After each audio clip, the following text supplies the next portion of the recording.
My name is Carolyn Crockett. I teach and research on grassroots knowledge networks and urban social movements and infrastructure.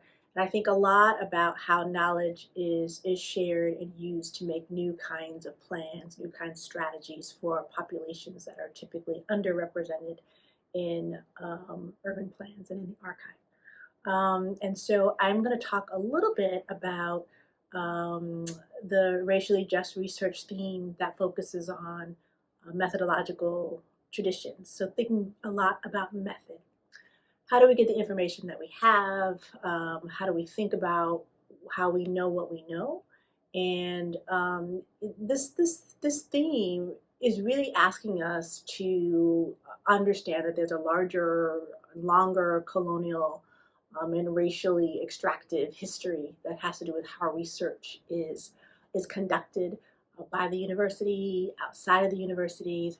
And so this theme is giving us an opportunity to really recenter, again, how we know what we know. How do we think about voices of populations that are underrepresented in terms of their own knowledge creation processes? How can we center lived experiences?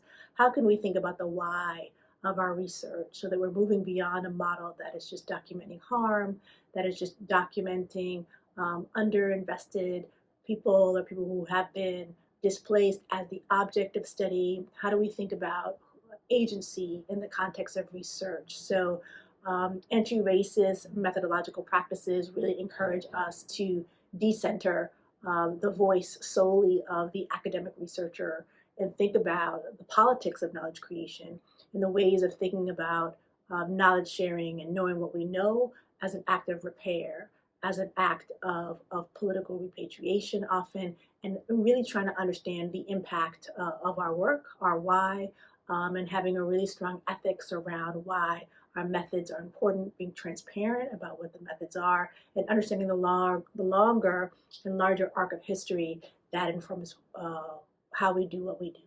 So there are lots of incredible models to look to and to learn from. And today is a really great day to get started to try something new and different.